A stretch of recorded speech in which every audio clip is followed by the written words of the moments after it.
Bonjour tout le monde, André ici de Baseball Canada. On est de retour avec vous avec la série sur les facilitateurs. Si vous êtes facilitateur avec Baseball Canada, dans le cadre du Programme national de certification des entraîneurs. Et aujourd'hui, le sujet est quand même assez intéressant. C'est celui de la gestion des questions que vous allez recevoir dans vos stages.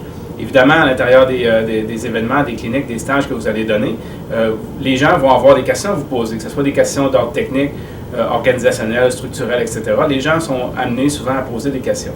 La problématique que vous allez avoir par rapport à ça, c'est que vous allez rencontrer des gens, par contre, des fois, qui ils vont vous poser trop de questions. Et en se rappelant que vous avez quand même 4 heures à couvrir, que vous avez quand même beaucoup de matériel à couvrir en dedans de 4 heures, et que vous ne pouvez pas trop déborder, bien, il faut quand même faire une bonne gestion de ces questions-là. Quelques points à se rappeler. La question de M.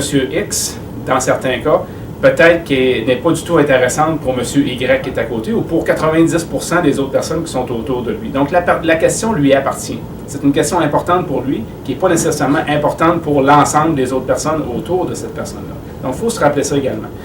Donc, la façon dont on va gérer ces questions-là, vous avez plusieurs choix. Vous pouvez inscrire les questions sur un tableau que vous avez à côté de vous et que vous pouvez adresser plus tard dans le cadre de votre stage. On appelle ça, en anglais, on l'appelle un parking lot, vous pouvez l'appeler votre stationnement, donc où on va placer des questions qu'on peut aborder peut-être plus tard.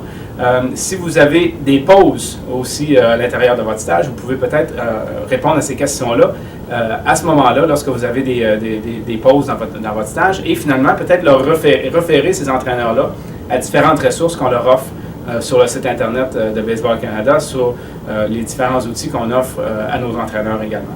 Donc, voici, donc vous avez vraiment maintenant quelques stratégies à utiliser pour vous permettre de bien gérer les questions à l'intérieur de vos stages. Bonne chance et bon stage.